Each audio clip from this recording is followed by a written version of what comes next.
Well, you all wanted it. Or some of you made a lot of noise anyway. But no matter, it's here. A look at every Super Nintendo and Famicom football game. Meaning association football, of course. No Maddens or Tecmo Super Bowls or what have you here, I'm afraid. But there's a lot of fun to be found here, a lot of weirdness, and, well, a lot of games in general. The SNES has a ton more footy games than the Mega Drive does. We've actually got nearly 60 games to look at here. As you can imagine, capturing them has been something of a mission, and I'm sure people are wondering how I can possibly say something different about so many freaking football games. However, there is a wide range of stuff here, from the traditional games to the Mode 7 heavy titles, a bit of football management, a bunch of silly mascot based games, football RPGs, some very weird titles indeed, and of course, a bunch of good old fashioned utter cack. There's something for everyone here, I reckon. So why not kick things off already? You know, kick off? Anyway, let's get started. The big reason as to why there's so many more football games here on the SNES than there were on the MD is pretty straightforward, really. Japan. The SNES was obviously the big system over there, meaning that there's a ton more football or soccer games that are exclusive to Japan, and lots of games that we didn't already see in the first video. A good indicator of this comes when we look at the game that I imagine most would say was the first football game on the SNES, that being Super Soccer. We only saw one incarnation of this game over in the West, the original game that was a launch title for the console in Europe. But in Japan, where the series is called Super Formation Soccer, there were 5 more of these games. Yes, 5. I did not misspeak. They're also by Human Entertainment, who did a bunch of other sports titles, not to mention Fire Pro Wrestling, of course, and they're kind of designed to show off the SNES's most famous party piece. Are they actually any good though? Well, let's have a look at them. So the thing about these games is that they certainly look appealing. You can see them in a screenshot or running on a demo machine and think, oh, wow, this looks truly something else, like it's the future. At least that's what a few people's experiences seem to be with Super Soccer. And then playing it? Yeah, that's a different story. It looks great, but the game itself runs so slow. So very slow, with players barely moving and unresponsive controls aplenty. The key problem that plagues this, and indeed all of the Super Formation Soccer games however, is that the experience of playing changes completely depending on your direction. If you're playing up the field, then it's still kind of conventional and not really all that bad. You've got a fair shot. But if you're playing down the field, well, it's ridiculous.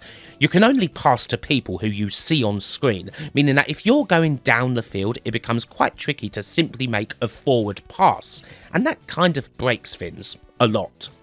The least a football game should be is a symmetrical experience that doesn't change depending on what half of the field you're playing towards, and the Super Formation Soccer games don't have that. The most irritating thing, perhaps, is that Human barely made any effort to fix this throughout the series, which, as mentioned, goes on for 5 games.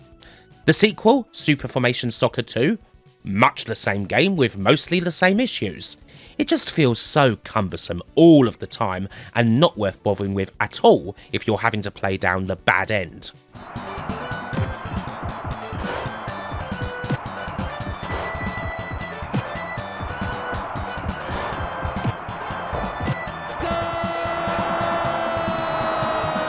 The third game, Super Formation Soccer 94, admittedly does change things a little bit.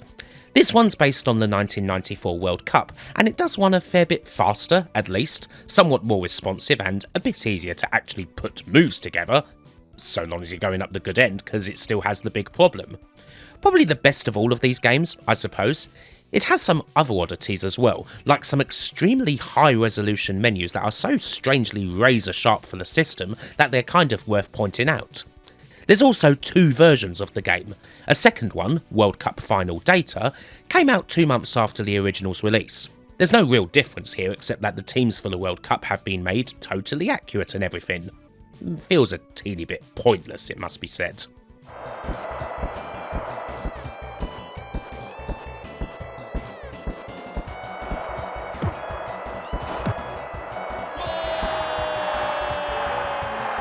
The fourth game, from 1995, concentrates on an official league, that league being Serie A of all things. Yes, it's a Japanese-only football game that concentrates on the Italian league. Della Serie A is faster still, but once again still features the core issues that plague the series and were just never fixed up. It doesn't seem to matter that the game's a great deal less fun for a player depending on what half of the game it is. I suppose the more interesting thing here is wondering why. What's the deal with this Japanese game based on an Italian league? Well, I don't know the answer for sure, but I can hazard a decent guess. Serie A was generally very popular over the world in the 90s, and it blew up in Japan thanks to, in particular, Kazuyoshi Miura. Miura was one of the first superstars of the then rather new Japanese J-League, and when he played for Genoa in 1994, becoming the first Japanese player to play in Italy, well, there you go. Interest in Serie A soared. To be fair, a pretty similar thing happened in the UK in the early 90s, with the likes of David Platt and, most famously, Paul Gascoigne plying their trade in Italy. Not to mention the quality of football in general, Serie A was a regular feature on UK TV, specifically Channel 4. Now I wonder if there's a Japanese equivalent to James Richardson, sitting outside a cafe with an espresso, reading the Gazzetta dello Sport and introducing the latest results. Anyway, digression over. This game's pretty average. Another odd thing of note is that again, there's multiple versions of it. The one I've captured here also features a sponsorship for a sports drink named Zacqua, complete with an advertisement featuring the almighty Roberto Baggio. It's kind of rare seeing as only a couple of thousand Zacqua versions of the game were made. Zacqua, Chaqua, I don't know. All these digressions are a lot more interesting than the actual game, it has to be said.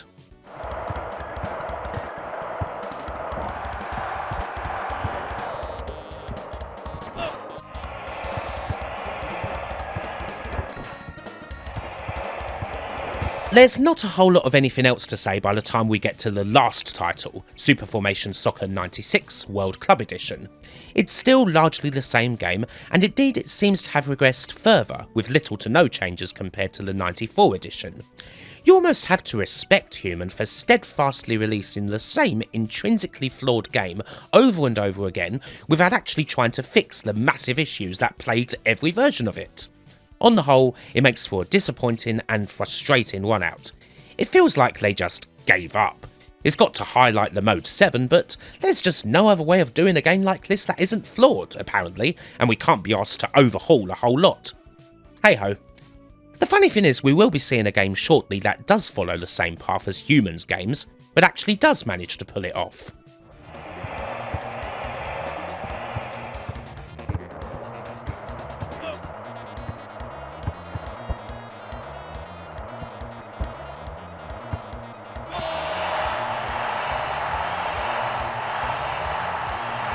So, here's Super Goal from Jaleco, another quite early game.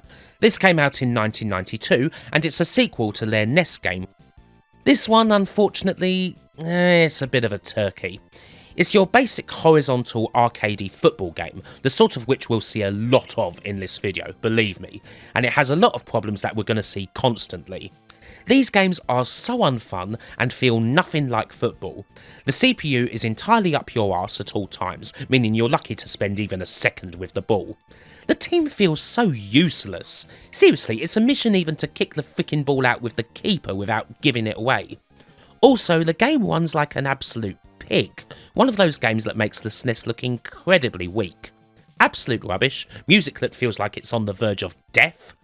Just not a good game in the slightest, one to avoid completely.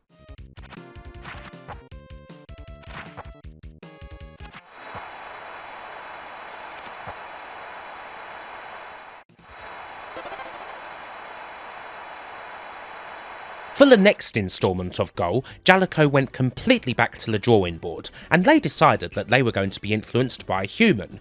The next game, Super Goal 2, is played in a similar style to the Super Formation Soccer games we've seen previously. However, there's a big difference in that Jaleco actually managed to make a decent game using the formula. So why does this one work, no matter what end you're playing at? Well, simple. Jaleco decided they'd actually zoom the field out a bit. You can see more of everything. It's possible to make forward passes when you're going towards the bottom. It's a whole lot more responsive and playable. Considering how lousy the first instalment on the SNES was, it's great that Jaleco decided to do something completely different and they ended up with a game that worked. In Japan, this game was known as Takeda Nobuhiro no Super Cup Soccer, with a license based on another famous Japanese soccer player, and said license was retained for the third game, Takeda Nobuhiro no Super League Soccer, which never left Japan. There's not too much difference between those games, but then Jaleco did manage to nail it pretty well with the last one. It's just a case of smoothing things up a bit. After a very poor start, Jaleco turned it around and we end up with a couple of 16-bit football games that not only go heavy on the Mode 7, but are actually worth playing too. I would happily recommend them both.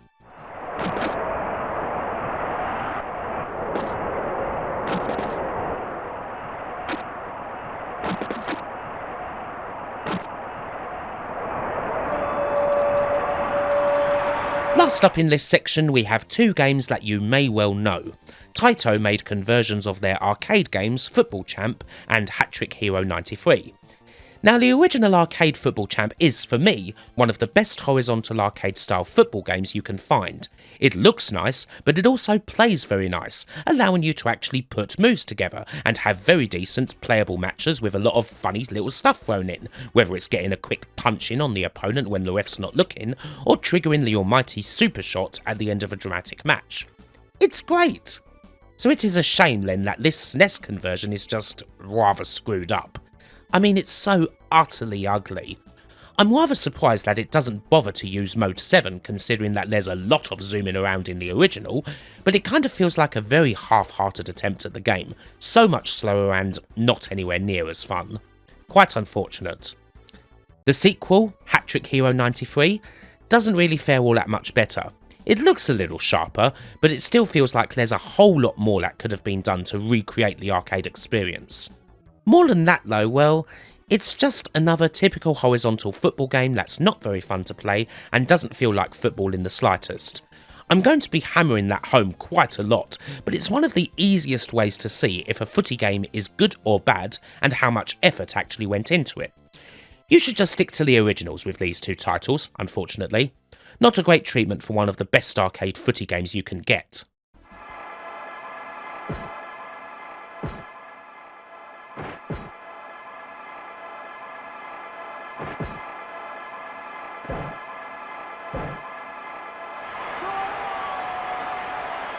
Now that we've looked at some of the early SNES football titles, let's move on to some of the bigger names, the ones you may actually know. How did they fare on the system? We've got FIFA, ISS, Kickoff and Sensible Soccer here, along with another duo of games that definitely came into their own on the system, Striker by Rage Software. There's definitely some very good stuff here, but it's certainly not all plain sailing, as FIFA most certainly demonstrates. It may not have taken too long for EA's game to become the big name in all of footballdom, but there's not too much doubt as to where the studio's loyalty lied in the 16-bit years. EA sports games were designed for and were much better on the Sega Mega Drive. As such, things can get kinda ropey here, depending on who's porting FIFA over. The original FIFA was distributed by Ocean Software, amusingly enough. We covered it a tiny little bit in the Big Old Ocean Licenses video. It's quite average. It does look like the same game, but it also does a lot of stuff you don't find in the original. A power bar system, for example, which is something I can't say I've ever liked in any old footy game, as it just makes the simple action of kicking the ball so much bloody slower. The speed's there, but it's also that little bit more jerky than the regular FIFA, and on the whole I would say it's not worth your time, particularly because there are better efforts in the series on the SNES. Well, one better effort anyhow.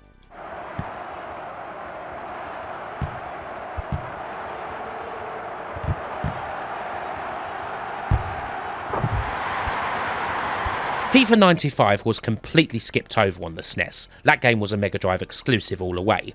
So we pick things back up with FIFA 96, a port that was handled by Probe Software. And while these guys can be pretty variable, this is the one time that FIFA was nailed on the console. The game actually feels right. It doesn't feel much different at all from the Mega Drive game. You've got the same solid play, intelligent computer for the time, smooth speed. Yeah, it's definitely FIFA alright. I would happily recommend this one. Indeed, this is the only FIFA game on the SNES that's even remotely worth playing because, as you're about to see, it didn't take long for it all to go totally wrong.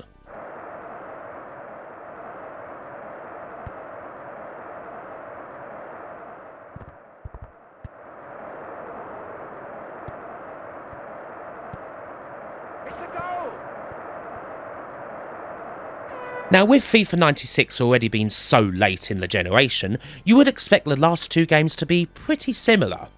But no. It appears that EA went somewhere else for their port of FIFA 97 and, it's a disaster. I mean, it's utterly and truly god-awful.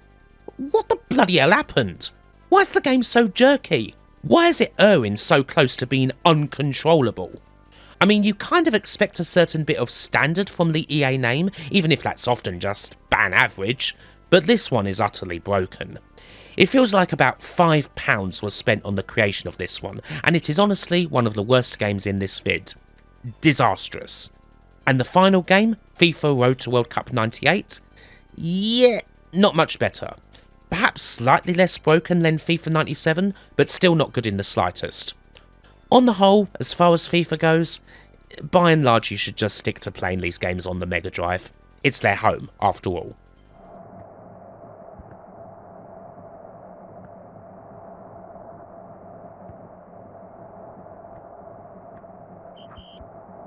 Here on the SNES you are much better off going to Konami and having all sorts of fun with International Superstar Soccer, of which there are two games that came out in 1995 and 1996 respectively. While not many people bother too much with the original International Superstar Soccer these days, it's where the whole foundation comes from. A horizontal football game, but one that's much more like a simulation of football, as opposed to a purely arcade sort of game. It looks great and the quality is just, well, silky is the best word I could use. Lovely as anything to play, and with a whole load of different options, all the competitions you could want, and even some scenarios. A great game, of course. It just ended up getting eclipsed pretty quickly.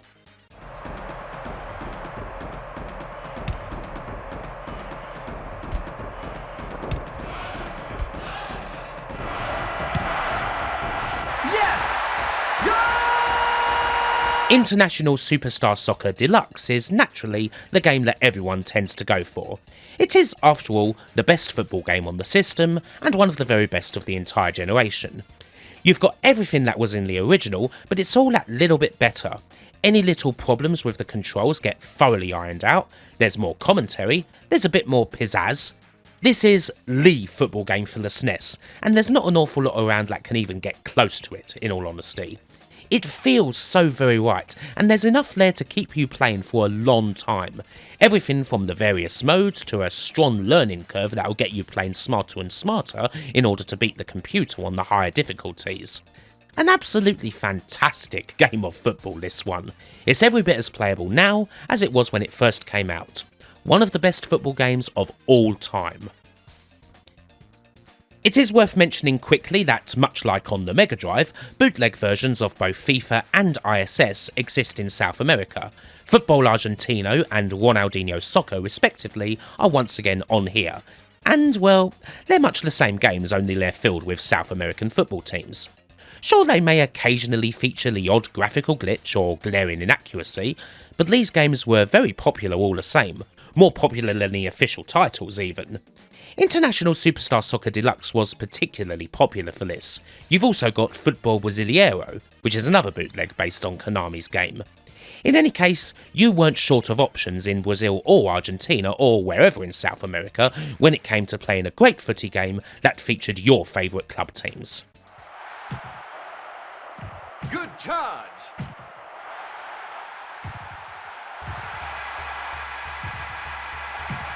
Yes!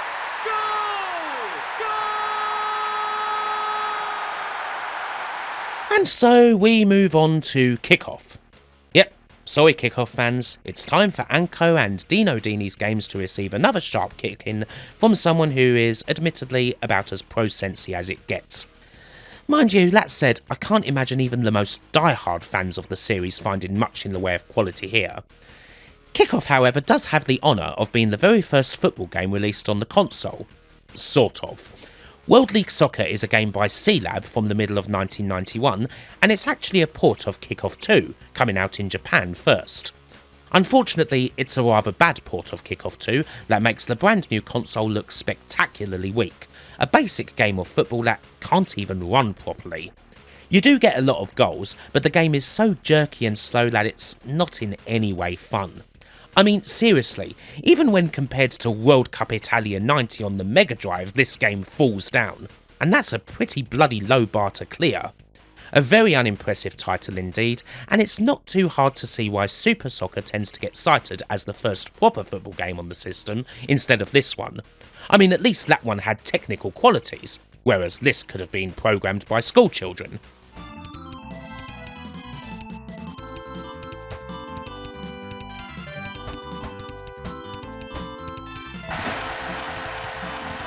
An actual proper Kickoff game came to the SNES in 1992 as it did for most other consoles. Super Kickoff, a game that we've already seen on the Mega Drive video. You kind of know my opinion of this already, most likely. It plays a bit slower than the Kickoff games on the Amiga, and it's a lot better than what we're about to see, but this is a series that I just do not get on with, at all. Yes, I understand fully that Kickoff came before Sensible Soccer and all of that, but in all the times I've tried to get to any kind of grips with these games, it's just not happened. Ever. I respect the popularity of Kickoff and how influential it was, but the games will never be particularly fun to me. Simple as that.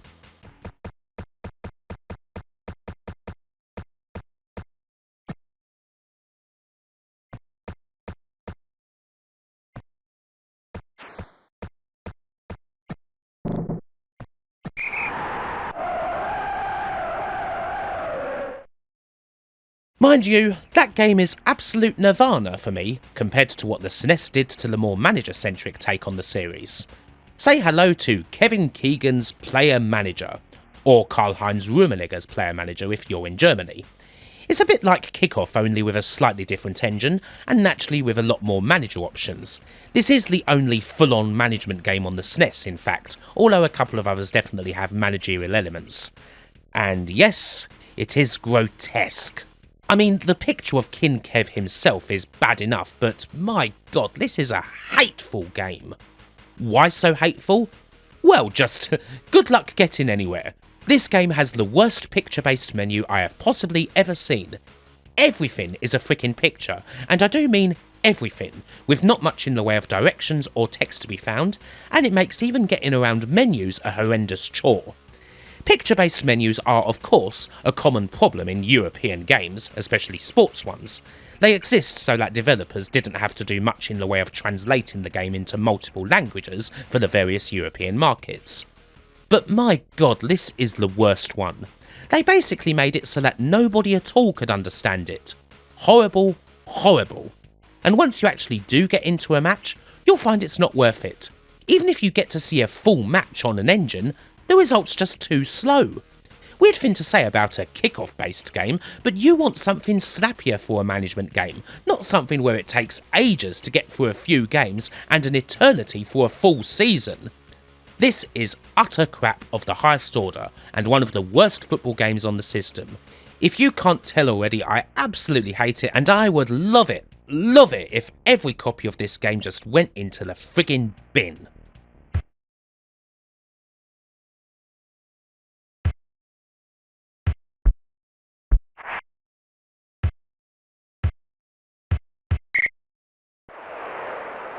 Needless to say, Kickoff 3 European Challenge is much the same here on the SNES as it is on the Mega Drive. The game is now a side-on affair, and it's a football game that no one likes, whether they were Kickoff fans or not. It pleased literally nobody, and there's very little of anything to say about it at all. Kickoff, as ever, has a very mixed selection available on the consoles. We do have Dino Dini's Soccer as well, but that'll come a little bit later. In the meantime, well, Naturally, it's time to look at the game's perennial rival in the world of top-down speedy footy games that originally started out on computers.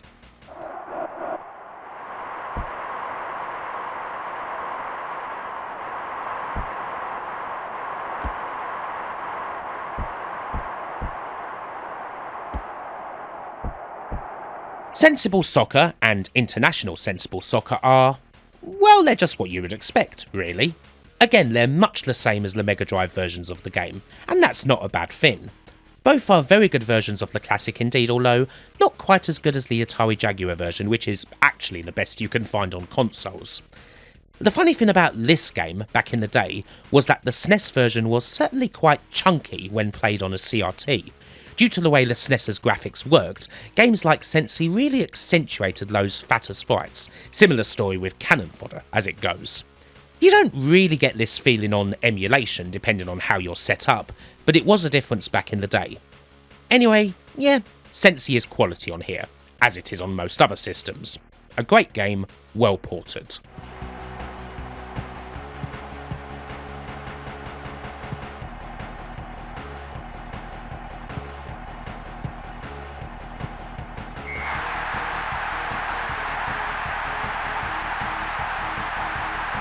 Finally in this section, it's worth having a little look at Rage Software's Striker. These games were good enough and popular enough here on the SNES to warrant being included with the other big boys, and while Rage also did cool and similar footy games on the Mega Drive, the SNES was most definitely Striker's home. You get an angled view up and down the pitch, and you get some blisteringly fast football. This is one of the fastest you can find, but it doesn't sacrifice much in the way of playability for that speed. You can score some absolute firecrackers, and the whole presentation is very nice. I do like the classic dot matrix scoreboard that the game's got going on.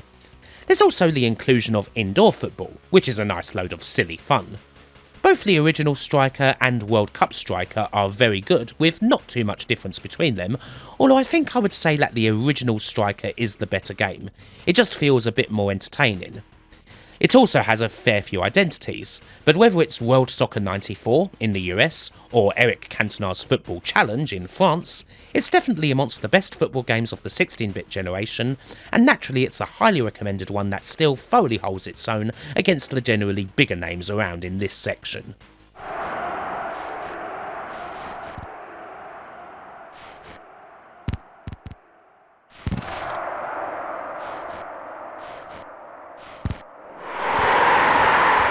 Let's move on now to something that we get a fair bit of on the SNES that we didn't really get on the Mega Drive, a collection of zanier, more ridiculous football games that are based around various anime characters, mascots, and other game characters. We've got 5 of these, only one of which ever left Japan, and is probably a game that a good few of you know, and the others are perhaps a bit more of a mixed bunch. But the one that most of you probably know is usually called one of the weirder sports-based games out there. What happens when one of gaming's greatest studios takes one of their iconic characters, a certain Blue Bomber, and decides to stick him in a football game along with a bunch of other famous enemies and people from the series? Well, naturally, you get Mega Man Soccer, a game released by Capcom in 1994 that's often regarded as one of the weirder entries in the whole Rockman canon. Dr. Wily has decided to try and take over the world of football, replacing teams with his robot masters, and Dr. Light is going to stop him with the help of Mega Man, of course, and his own masters. What sort of hijinks will ensue? Well, it's an okay game, I suppose. Being that this is not exactly a serious football game, you do get some special touches. All of the characters have their signature special moves, which you can use a couple of times in a match to either score goals or take other players out. And that is quite a laugh, there is a lot of them. The football itself doesn't play too badly for a game like this, but the game does suffer from quite a lot of slowdown, much more than I'd really expect from a SNES game made in 1994, if I'm honest. Other than that, it's not exactly a terrible game or anything, it just perhaps feels a bit rushed and cobbled together in some parts, and I kind of feel that there could be a bit more going on in the arenas. This game tends to attract a mixed reception, so naturally my opinion of it is somewhere in the middle. It is also the case that there is actually a considerably better game in this category, which we'll get to in a little while.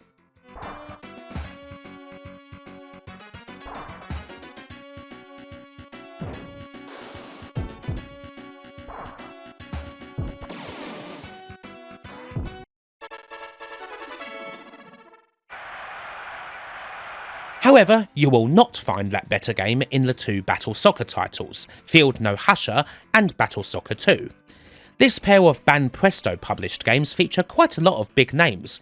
You've got characters from Godzilla, Ultraman, Kamen Rider, Gundam. And if I made a video featuring all of the bloody rubbish games that these four franchises produced, I'd have something well over 10 hours long that, I do stress, I am not prepared to do. And there is no surprise here, because these games are hideous. They both consist of the most miserable sort of arcade type football you can imagine, regardless of how many characters there are. And once again, they run absolutely dreadfully. So many of these games really make the SNES chug along like it's an 8-bit machine or something. Yes, you do get the special shots, but it's not like they're as entertaining as the ones in Mega Man Soccer, so there's not a lot of fun to be found there either. Horrible, horrible games indeed. Kick them directly into the bin.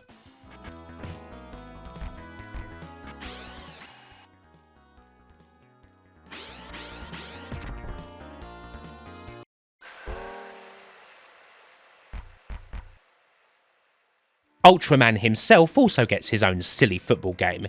Here's Ultra League Moero Cycle Daikessen, a 1995 game from Yutaka. Happily, this game is at least a fair bit better than those Battle Soccer games, once you get to grips with it.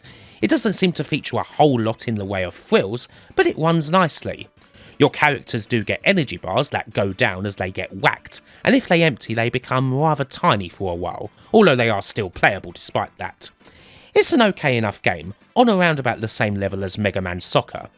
It has to be said, it is nice to play an Ultraman game that's not automatically terrible for a change. Still though, this isn't the proper good game I was talking about.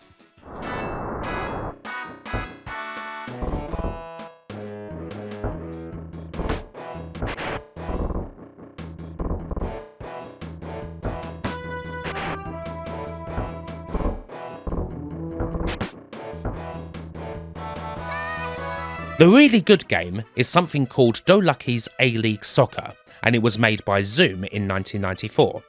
Now you may wonder what a Dolucky even is, and it's the name used for a bunch of silly sports and puzzle games starring a fat cat named Nico. Nico is Zoom's mascot, and he appeared in several of the studio's games. A lot of Zoom's games never left Japan, so he's not exactly well known, but you can also find him in the Zero Divide games. Here, he and a bunch of other crazy animals are playing footy, and the game's very good indeed. You get a couple of ways to use your special abilities, whether it's for a big shot or to run very fast and walk the ball in, and all the usual controls are nicely done too. Lots of aerial battles, good passing around, speedy play. This is by far the best game of this sort on the SNES, and honestly, it knocks the more famous Mega Man Soccer on its arse. Kind of a shame that it never left Japan, really. It is honestly one of the best football games in this whole video, which certainly isn't something I expected when I first booted the game up.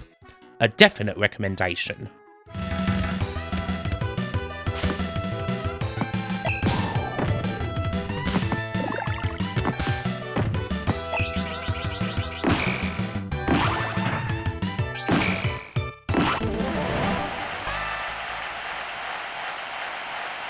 While we're firmly in Japanese game territory, we should look at another sort of football game that's a lot more common over there.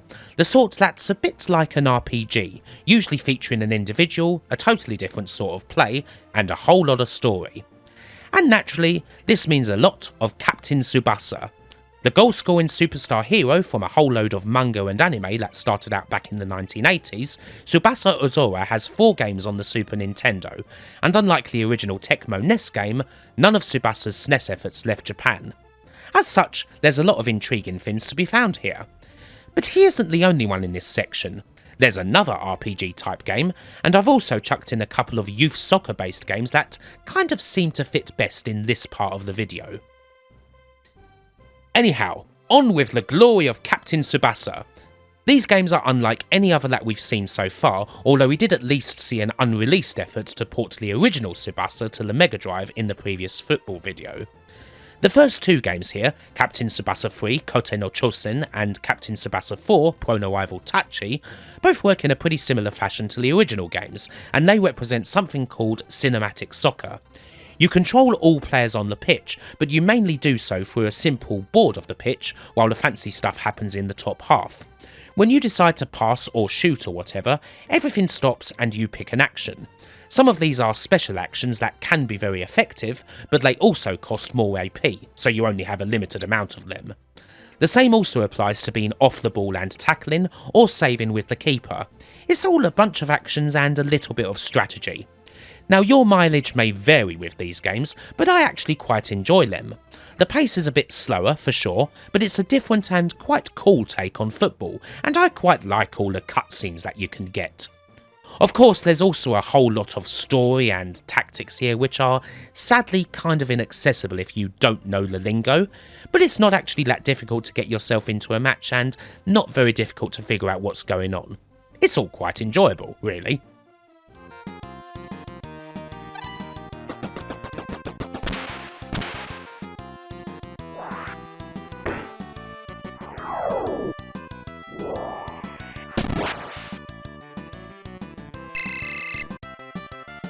For the fifth Tsubasa game, Hasha no Shogo Campione, Tecmo decided to switch things up a little bit, and they managed to do so to pretty good effect. This game is a bit more like a traditional football game. You have a more regular horizontal view, and less of the big cinematics, but you still have the Tsubasa gameplay of stopping everything to choose the appropriate action. The end result for me is an excellent hybrid. I like that you have a lot more control over the players, and the action's a whole lot faster because everything happens quickly, you've got more traditional player switching and so on. And again, even though everything's in Japanese, I don't find it too difficult to recognise what the actions do. It didn't take long at all to figure out. I have to say that I think this game's great. Definitely a recommended one for sure. It is a shame that, as far as I can tell, there's only been an attempt at translating the third Tsubasa game on the SNES. Hopefully the others will come in due course.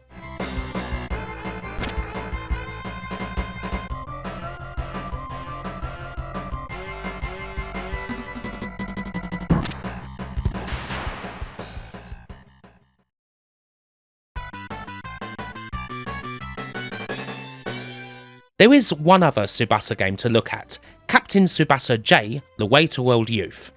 However, it's not by Tecmo. Bandai takes the reins on the game this time, and guess what? Yep, they managed to screw it up. We go back to the more cinematic style for this game, although it tries to be as fast as the previous game was, and it doesn't work. Playing this is so frustrating because you get so little time to react, you're always running into trouble, the game's constantly fading in and out, it's hard to get any sense of where you are on the pitch, and the whole presentation's taken a huge hit. Sadly, this game is a complete botch job of the actually pretty decent series that Tecmo had managed to put together, and it's a real shame that the final SNES entry in the series wasn't produced by them. I would have loved to see something that expanded more on the fifth game's winning formula than, well, this pile of crap. Hey ho, even if this is a duffer, the rest of the Tsubasa games are worth playing if you enjoy this rather different take on football.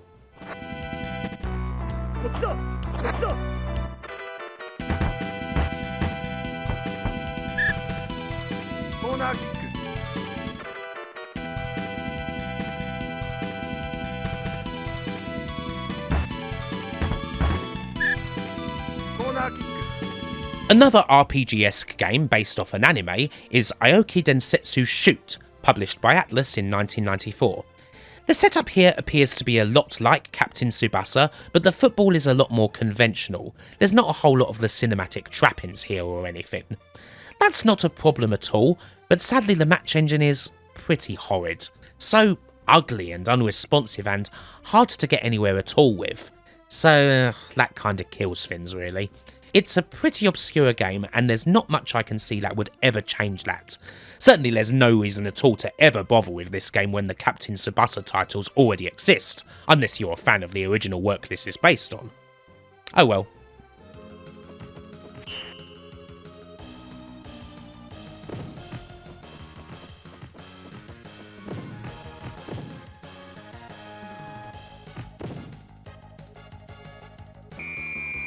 Our final trio of games in this section are the Zenkoku Koukou soccer titles from Yujigen. These aren't strictly RPGs, but they do kind of fit in thematically. These games are somewhat unique in that they're based on teams from high schools, And no, not in a hot-blooded Kunio-kun type of way. It's proper scholastic sports and presumably teams from real schools. From what I can tell, there are a lot of teams available. The odd thing about these games is that I feel they actually regress a bit over time.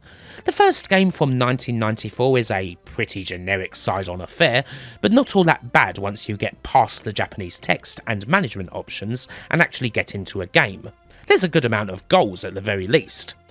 Unfortunately, the second game kind of falls into the traps that a lot of other side-on footy games do, in that it ends up being a thoroughly messy game of football. Like Sam Allardyce mud wrestling with Sean Dyche at Turf Moor, it's unpleasant to watch and thoroughly distasteful to participate in.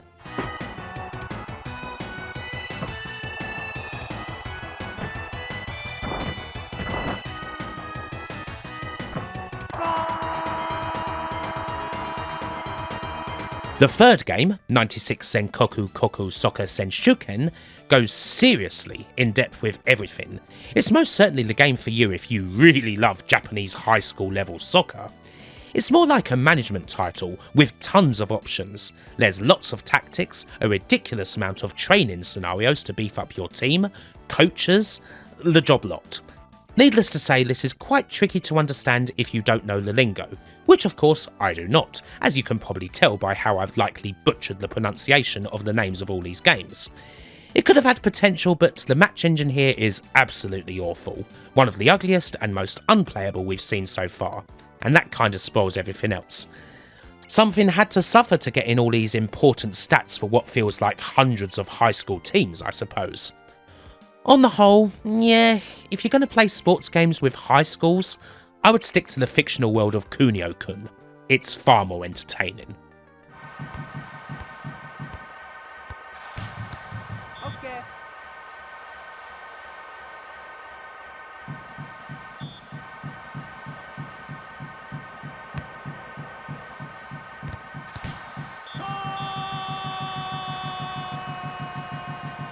Let's head back to the other side now. We do have a bunch of lesser known footy games from the West to get through, before we go back to Japan for a bunch more J-League games, and a final title that's amongst the weirdest and most intriguing football games that I've ever played. Now, the titles here may be a bit more obscure, although that doesn't necessarily mean that they're bad. Mind you, some of them are definitely stinkers. A couple of them are games you may know from the Mega Drive video, although there are a few unfamiliar names as well. Let's keep giving this video the full gun, shall we? Much like every other platform, the SNES got a version of the official World Cup USA 94 game by US Gold and Tiertex. This game can be kind of variable depending on where you're playing it. Despite the presence of the often despised Tiertex, I don't think this game's particularly bad on the Mega Drive. However, it's really quite terrible on the SNES. I'm not sure why. It still appears to be basically the same game, a top-down footy title that has a fair bit of sensible soccer inspiration. And yet, I hate playing this. This is one of those football games where you can barely even kick the ball out with the goalkeeper. It's so fast and the computer gets on it every time. Hell, it feels like you repeat this until the CPU eventually scores. I cannot stand it in the slightest, quite frankly. One of the worst football games on the platform without a shadow of a doubt. Put it in the bin, along with that stupid bloody mutt of a mascot.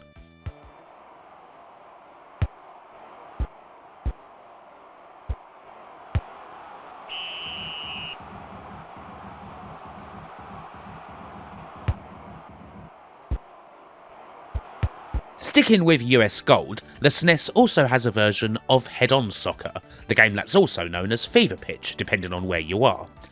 Now here, the inverse is true. I think this game's thoroughly awful on the Mega Drive, but it's not too bad on the SNES, even though both versions kind of look the same. This is a speedy isometric game where the rules are pretty lax, fouls are called occasionally, but generally you and your opponents just kick the crap out of each other. If you play in exhibition mode, all the teams have special players. From big strong bastards to show-offs who can do banana shots, there's a bunch of fun stuff to play with. If you play the tournament, these players get gradually added to your side as you go along. I have a little soft spot for this game on the SNES for some reason, even if it's not an especially good footy game. Perhaps it's just the comedy factor and virtual lack of any rules that does it for me. I don't know. What else are you going to do on a Saturday other than sit indoors and play old and unremembered 16-bit football games?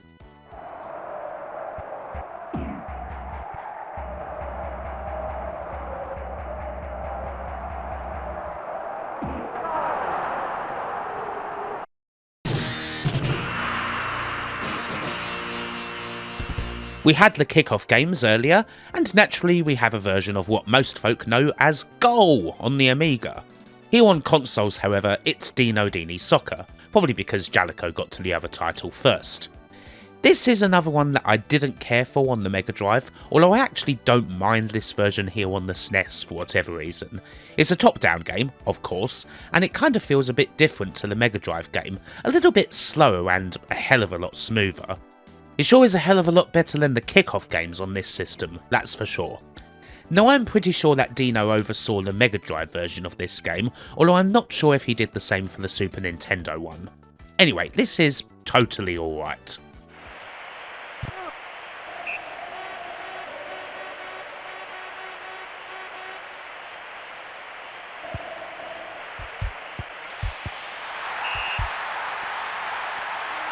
Finally, in the world of games that we've already seen, here's Champions World Class Soccer, a game that had endorsements from various players depending on where you were. It's Ryan Giggs here in Europe, which is, not great nowadays. Anyway, I remember this game pretty much being a whole load of nothing on the Mega Drive, but here on the SNES, it's utter bloody dreck. The animations are so slow. Seriously, it feels like it takes a couple of seconds to kick the bastard ball, by which time you're quite likely to have had it taken from you. You cannot do a single flipping thing aside from run around like a headless chicken after a ball that you hardly have a hope in hell of getting, and when you do get it, yeah, good luck actually doing sod all with it. This is one of the worst games in the whole video, and it should be chucked away immediately. Ideally, it should be chucked at Ryan Giggs.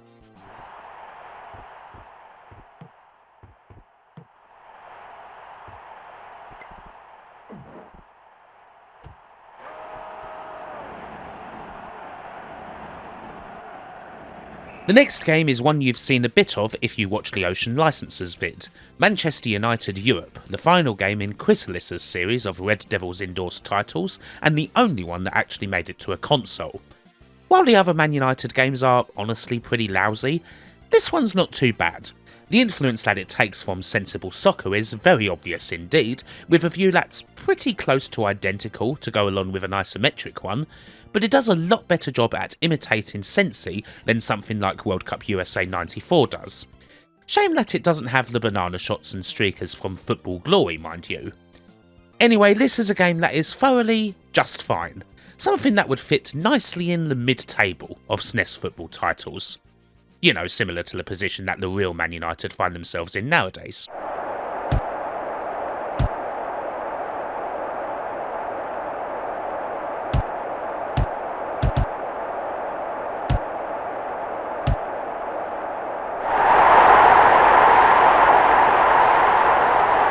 Finally, in this section, we have one of the stranger and more ambitious titles, Tony Meola's Sidekick Soccer, something that I have touched on in the past. It is strange for a start because it's a serious footy game that has a goalkeeper's endorsement, which, I don't know, strikes me as a bit unusual. It is also a definite standout from the other games in that we go for a much more 3D pitch, none of that wimpy super soccer nonsense here because this camera actually rotates. Does it work? In the end, it is perhaps a bit too jerky and slow to really hit the spot. When the possession's switching around and the camera turns into a whirling dervish, it can be a trifle nauseating. With that said, I do respect Sculptured Software's effort on this game, and it's not too bad to actually play. I rather think it works better than the basketball games that they did using a similar engine. In all honesty, I can't say that this one's bad at all. I mean, it is certainly different.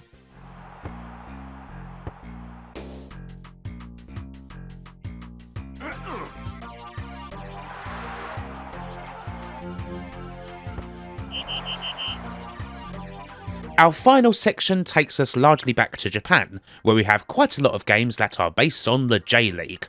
certainly a lot more than the Mega Drive had, and perhaps not surprising seeing as the league itself was popular and still pretty new, only founded in 1992 after all. In short, if you want teams that have great mascots and fantastic names like Kashima Antlers, Verdi Kawasaki, and Nagoya Grampus 8, this has got to be your console. A couple of these games were released in the West too, naturally without the J-League license. And hey, we've also got another Serie A game. And we'll end with a completely unique duo of football games that probably surprised me more than any other. Our first port of call here takes us back to Capcom, who did make a trio of football games that didn't feature Mega Man, if you can believe it. The J-League Excite Stage games came out in 94, 95 and 96, and the first one did get a Western release as Capcom's Soccer Shootout.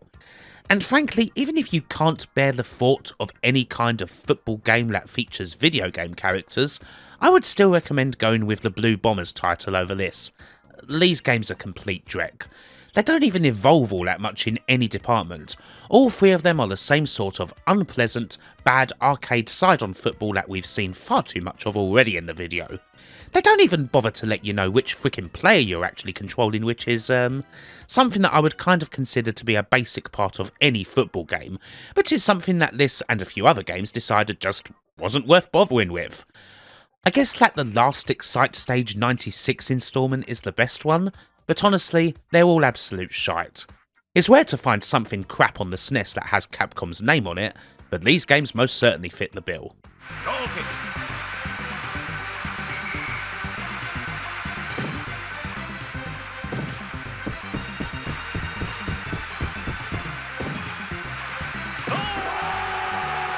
Our next trio of games comes from another storied Japanese name.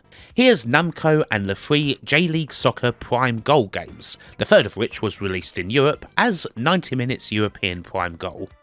This makes for an odd little trio. Generally what I expect is for these games to get better as they go along, but that's not really the case.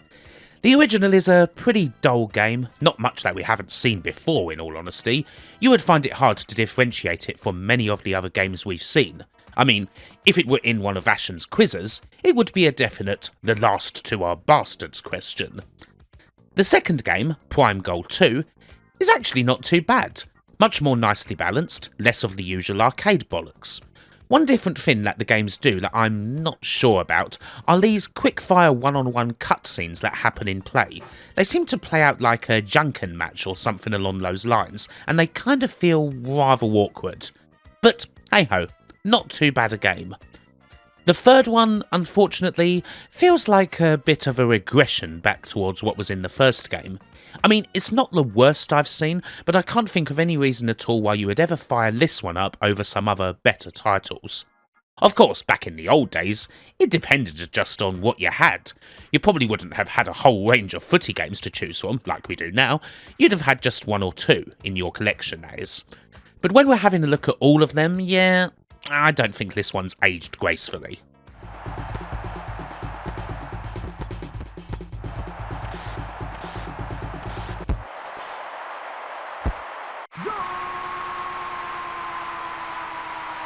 And here's another trio from a big dog. This time it's Hudson Soft, and the games are called J-League Super Soccer. The first one of these did come out in the West, and it was simply called Virtual Soccer. This time we have the more traditionally annoying thing. The original game that we saw in these parts is bloody awful, yet another attempt at football that trips over its laces, misses an open goal, and falls flat on its arse for the same reasons so many other games have done in the past. Just stick it in the bin with all the others. The two games that we didn't see, however, Zico Stadium and Dream Stadium, they're actually pretty fine. They benefit from going down the more traditional side-on route, with a game of football that doesn't have to try and be too fast and with a pretty good standard of graphics. They don't exactly reinvent the wheel or anything, but they're satisfying for anyone looking for a nice little game of soccer that comes with the endless, military precision levels of chanting and noise-making that defines Japanese football. I do wish that there was some sort of marker for the person you're controlling, mind.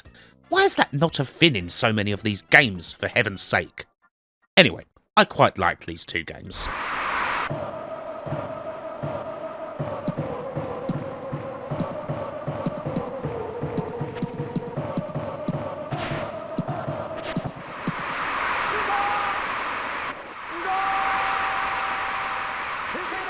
Right, we are nearly at the very end now, just about done with the J-League.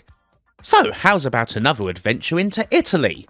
Here's Shijou Saikyou League Serie A Ace Striker, a game by the fairly obscure publishers TNN. The kicker here is that the graphics are done in an anime style, not quite super deformed, but certainly different. So yes, you finally have the option to see the likes of Paolo Maldini, Franco Baresi and Alessandro Del Piero in cartoony forms.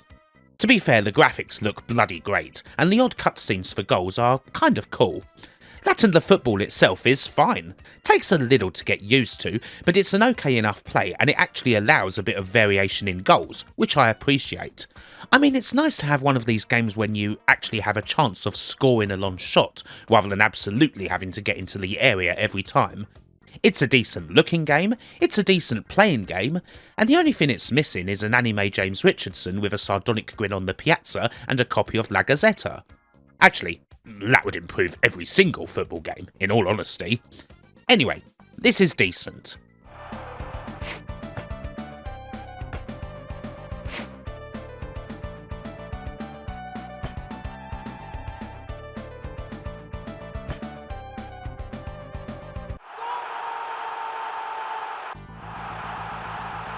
And so, we come to the last two games, and I've saved something pretty different for the end. Games that aren't quite football and aren't quite management, and are in fact unlike any other footy game I've ever played, and I've played quite a lot. Here's Zico Soccer and Tactical Soccer, Japan-only games released by EA Sports? Yep. The big dons of the sports game are behind this one, and yet they never saw release outside of Japan. Zico Soccer's the first one, released right at the very end of the Brazilian legend's pro career when he was playing for Kashima Antlers. As far as Brazil tie-ins go, yeah, it's a lot better than anything with Pele's name on it. So, what's this about? Well, it could almost be described as a point-and-click football game. Now I'm sure that doesn't sound very appealing, but stick with me. In this game you have two different displays, a traditional side-on view and a radar of the whole pitch. You can click on both of them to move your players. I find that the traditional view is best when you're off the ball and defending, making shorter moves and blocking attackers, while the board is best for everything else. You can use it to set up long runs or hit longer passes. Naturally, this is unlike pretty much any other footy game in this video. And you know what? It actually kind of works. I wish that switching between the two was a bit quicker, but I like the concept and the tactical nature of it all. I'm not sure if this game's compatible with the SNES mouse, but that would certainly help things even more. It takes less time than you might expect to get used to playing this game, and I would honestly recommend it. It's at least worth giving it a go, because there's not a whole lot else like it.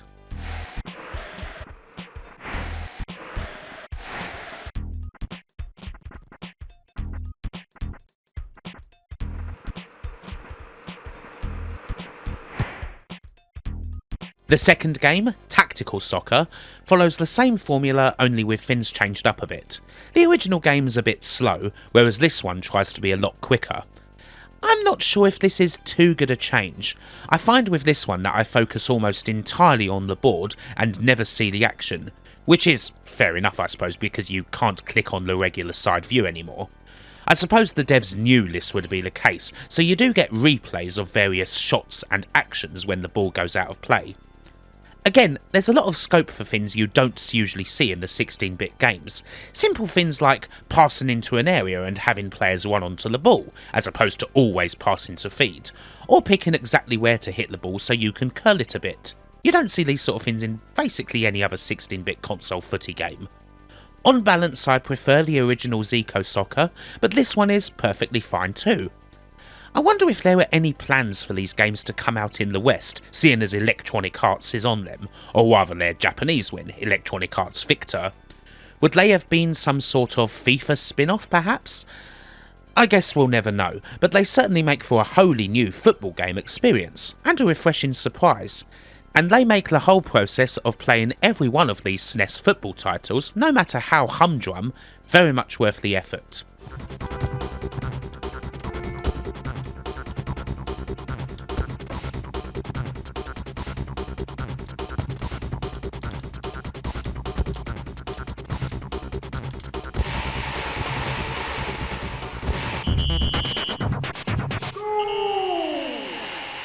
And with that, we've done the whole lot.